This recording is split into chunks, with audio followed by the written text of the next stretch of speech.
الستار مساء اليوم على عملية إحصاء الثروة الحيوانية على مستوى إقليمي دائرة شريعة على غرار باقي مناطق ولاية تبسة، وهذا تجديدا للقرار الولائي المتضمن إنشاء لجنة ولائية مكلفة بحملة إحصاء الثروة الحيوانية عبر إقليم الولاية. السيد سعد الدين سمير رئيس القسم الفرعي الفلاحي بدائرة شريعة يقول عن سير هذه العملية. بسم الله الرحمن الرحيم. تنفيذا لتعليمات السيد وزير الداخلية والجماعات المحلية وقرار السيد والي الولاية تبسة، تم بتاريخ 28/11/2022 تنصيب اللجنة المكلفة بمتابعة عملية إحصاء الثروة الحيوانية.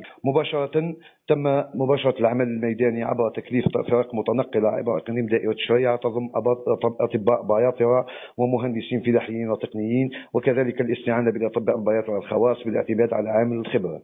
مهمة هذه اللجان لا تقتصر فقط على عملية الإحصاء، بل هدفها تحسيس توعوي حول أهمية المحافظة على الثروة الحيوانية عبر القضاء على الطفيليين والدخلاء عن الشعبة.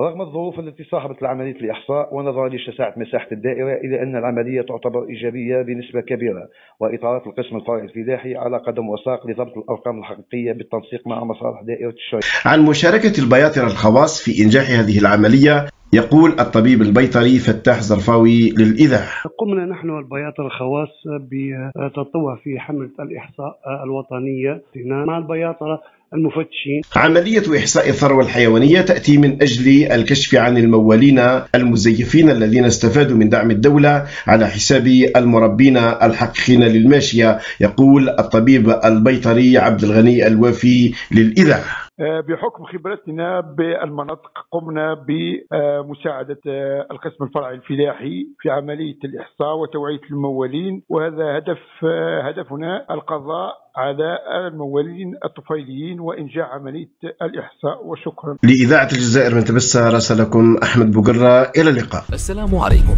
لا تنسوا الإعجاب بالفيديو والاشتراك في القناة تشجيعا لنا لنستمر بنشر المزيد إن شاء الله.